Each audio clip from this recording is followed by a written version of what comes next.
Nata Dian Sahara. Pada saat ini kita akan memulai pembelajaran kita kembali. Namun sebelum itu mari kita bersatu di dalam doa. Allah Bapa yang berserta dalam kerajaan surga, mengucap syukur Tuhan buat segala kebaikan di dalam kehidupan kami. Pada saat ini juga kami akan memulai pembelajaran kami. Mari Tuhan yang boleh sertai dalam setiap pembelajaran kami dari awal, pertengahan hingga boleh berakhir dengan baik Bapa. Terima kasih Tuhan, ini waktu kami, semoga kami pertaruhkan ke dalam tangan kasih Tuhan. Di dalam nama-Mu Yesus Kristus, haleluya, amin.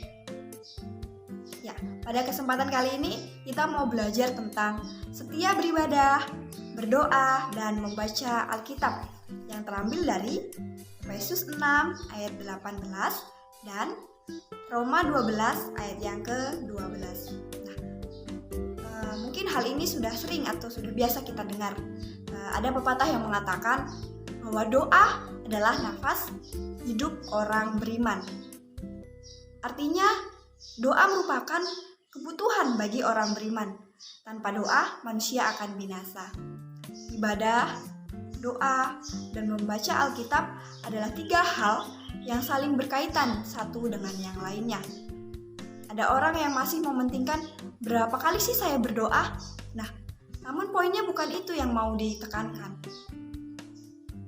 Namun, berdoa bukanlah terutama menyangkut banyaknya atau kualitas motivasi kita berdoa. Dalam pembahasan mengenai iman dan pengharapan, siswa belajar mengenai pentingnya memelihara serta membangun iman dan pengharapan sebagai murid Yesus Kristus.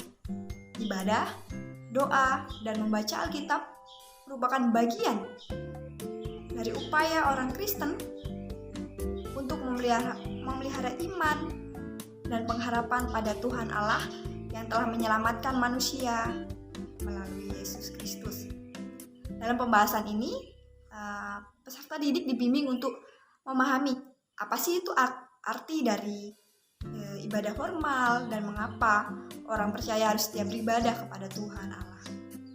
Dengan demikian, untuk memahami hal tersebut, kita perlu memahami hal-hal yang berkaitan dengan pembahasan pada kali ini.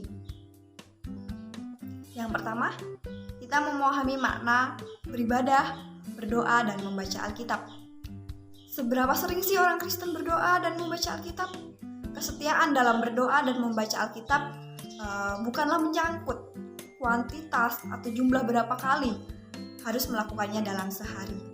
Tidak ada aturan buku mengenai berapa kali sehari orang Kristen harus berdoa dan membaca Alkitab.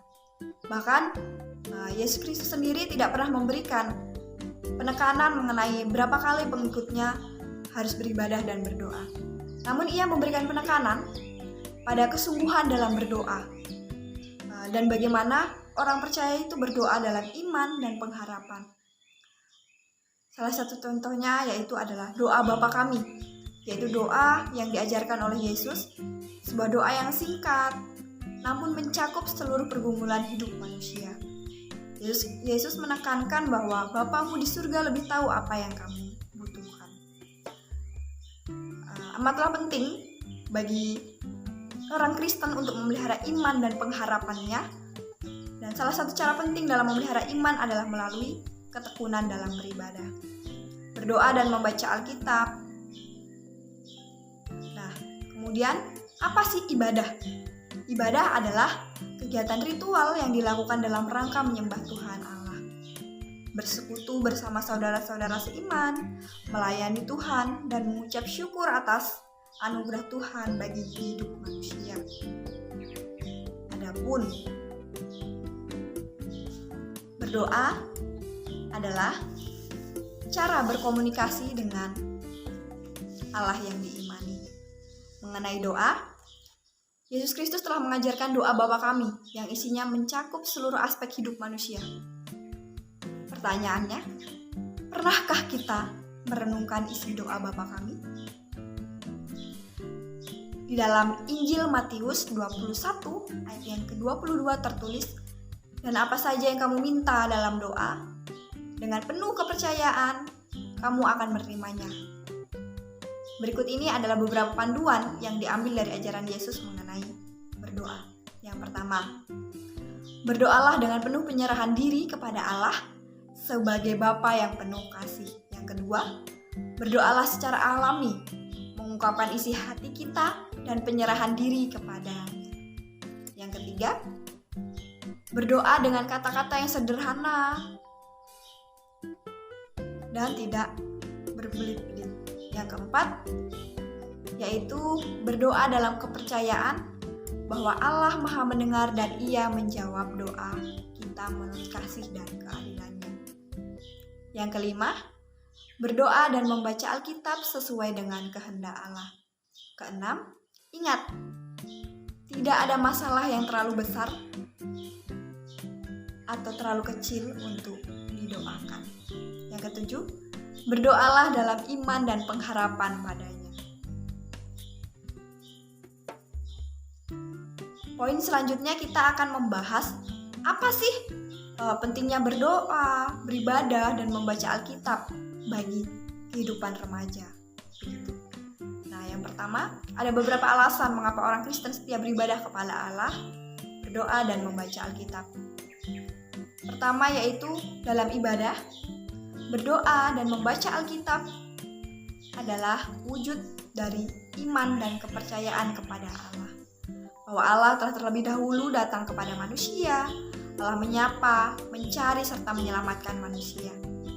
Allah setia pada janjinya, maka orang beriman pun harus menunjukkan kesetiaannya kepadanya. Antara lain melalui ibadah. Orang yang setia berkenan kepadanya.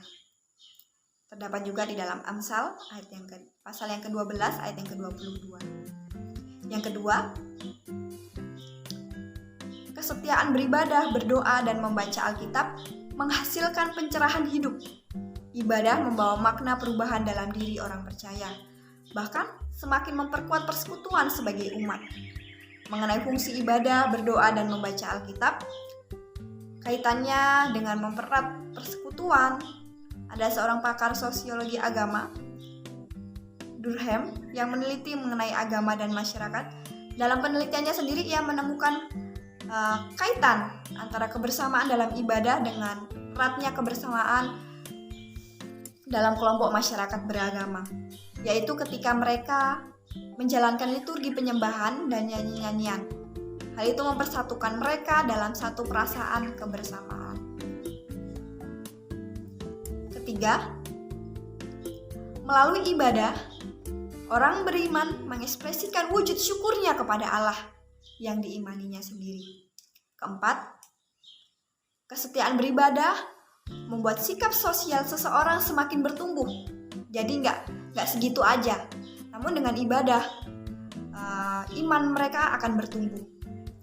Dalam ibadah, kita bertemu dengan berbagai orang dari latar belakang yang berbeda-beda. Semua melebur dalam doa, pujian, dan persembahan. Melalui ibadah, berdoa, dan membaca Alkitab, kita membangun hubungan yang akrab dengan Allah, bertemu dengannya, dan berkomunikasi dengan akrab. Poin selanjutnya, sikap yang baik dan benar dalam beribadah, berdoa, dan membaca Alkitab. Nah, ini sangat penting juga di dalam kehidupan kita sehari-hari. Yesus juga mengajarkan sikap yang baik dan benar dalam berdoa. Dalam Injil Lukas, pasal yang ke-6 ayat ke-5 sampai 8, Yesus menuntun orang percaya untuk bersikap benar dalam berdoa. Dan apabila kamu berdoa, janganlah berdoa seperti orang munafik.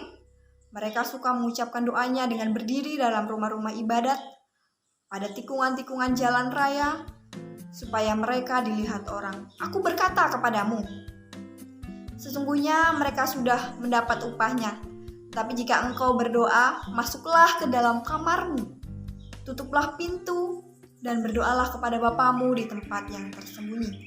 Maka Bapamu yang melihat yang tersembunyi akan membalasnya kepadamu.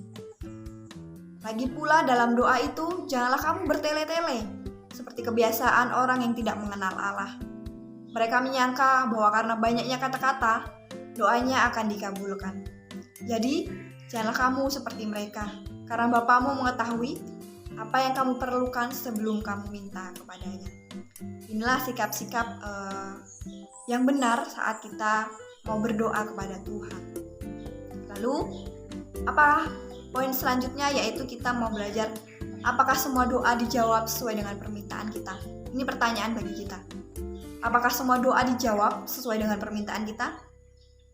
Dalam Injil Matius, pasal yang ke-6 ayat ke-8, Yesus mengatakan, "Karena Bapamu mengetahui apa yang kamu perlukan." Kalimat ini memiliki makna yang dalam bahwa Allah lebih mengetahui apa yang kita perlukan. Doa dan permohonan orang percaya akan dijawab sesuai dengan kasih dan keadilan Allah, karena Ia lebih tahu apa yang kita perlukan. Setiap beribadah, berdoa, dan membaca Alkitab membawa pengaruh dalam kehidupan beriman kita. Jadi, pentingnya kita untuk setia beribadah, berdoa, dan membaca Alkitab. Karena itu akan menumbuhkan iman kita sendiri.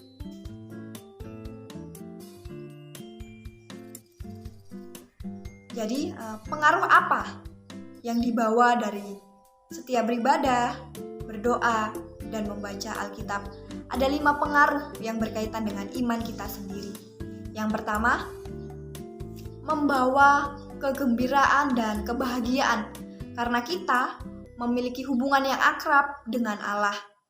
Ada ketenangan hati karena kita yakin Allah ada di dekat kita. Kita yakin kita semakin dekat dengan Allah. Yang kedua, menumbuhkan iman dan percaya kita padanya, karena firman-Nya menguatkan iman yang lemah. Yang ketiga, penerang bagi langkah hidup kita, sehingga kita tidak tersesat. Terdapat juga dalam Mazmur 119 ayat yang ke-105. Yang keempat, membimbing hidup kita, sehingga kita diarahkan ke tujuan yang benar. Yang terakhir, yang kelima, merupakan arah jalan kita, pilih dan tidak dapat dibelokkan oleh siapapun, karena di jalan itu ada Yesus Kristus yang mengajarkannya.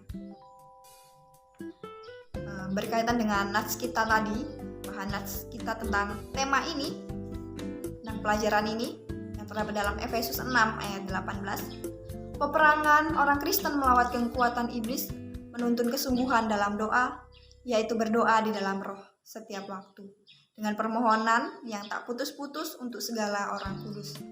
Kemudian di dalam Roma 12 ayat 12, bersukacitalah dalam pengharapan, sabarlah dalam kesesakan, dan bertekunlah dalam doa. Ada hubungan saling menguatkan antara sukacita dalam pengharapan, kesabaran dalam kesesakan, dan ketekunan dalam doa. Orang beriman yang hidup dalam pengharapan kepada Allah sudah pasti mengalami sukacita. Dalam pengharapan itulah orang beriman memiliki ketahanan diri untuk bersabar dalam menghadapi penderitaan dan setia berdoa kepada Allah. Kemudian, tadi kita sudah banyak membahas mengenai apa itu makna beribadah, berdoa, dan membaca Alkitab. Bahkan apa itu pentingnya itu semua begitu. Nah, setelah itu kita akan mempelajari doa Bapa Kami dan akan mencatat hal-hal penting apa yang tercakup di dalam doa tersebut. Kemudian, setelah dicatat, kita akan mendiskusikan mengenai isi doa Bapa Kami. Nah, peserta didik diminta untuk menyusun doa permohonan supaya Allah membimbing mereka untuk hidup lebih baik lagi dan mampu hidup benar serta mampu melaksanakan tugas dan kewajibannya di rumah dan di sekolah. Setelah itu, kita akan melakukan observasi sederhana mengenai penerapan ibadah, doa, dan membaca Alkitab di kalangan remaja di SMP. Pertanyaannya, bagaimana kesetiaan kita dalam beribadah, berdoa, dan membaca Alkitab? Yang selanjutnya, apakah kita merasakan kebutuhan akan ibadah, berdoa, dan membaca Alkitab? Nah, jawaban dari pertanyaan-pertanyaan ini akan dijawab pribadi lepas pribadi di dalam kolom komentar. Setelah kita membahas mengenai materi setia beribadah, berdoa, dan membaca Alkitab, saudari-saudara boleh berbagi pengalaman mengenai ibadah bersama dalam keluarga maupun ibadah dalam doa pribadi. Pertanyaannya, yang pertama, apakah keluarga masing-masing melakukan ibadah keluarga? Yang kedua, apakah peserta didik setia melakukan doa pribadi dan membaca Alkitab? Lalu, jawaban dan pengalaman saudara-saudari boleh dijawab di dalam kolom komentar. Nah, kita sudah membahas materi mengenai berdoa, beribadah, dan membaca Alkitab. Kita juga sudah boleh bersama-sama merenungkan begitu. Nah, dengan adanya pembahasan dan pendalaman materi tadi, kita mau membuat janji di dalam diri kita sendiri. Kita mau berjanji bersama untuk kita dapat setia beribadah, berdoa, membaca Alkitab di dalam kehidupan kita sehari-hari. Kita berjanji kita akan setia beribadah, berdoa, dan membaca Alkitab di dalam kehidupan kita sehari-hari. Mungkin itu saja materi pada saat ini. Kiranya boleh kita renungkan, kita pelajari bersama-sama, dan kita terapkan di dalam kehidupan kita sehari-hari. Mari kita bersatu di dalam doa. Terima kasih Tuhan, kami ucap syukur buat segala kebaikan Tuhan di dalam kehidupan kami. Kami telah menyelesaikan materi penjelasan kami pada saat ini. Mari Tuhan, apapun yang boleh kami pelajari, boleh kami terapkan di dalam kehidupan kami, sehingga kami boleh setia, berdoa, beribadah, dan membaca Alkitab di dalam kehidupan kami, Bapa. Tuntunlah kami, bimbinglah kami, Bapa. Terima kasih Tuhan, inilah kehidupan kami, semua kami pertaruhkan ke dalam kasih Tuhan. Di dalam nama Yesus Kristus, haleluya, amin. Sampai jumpa.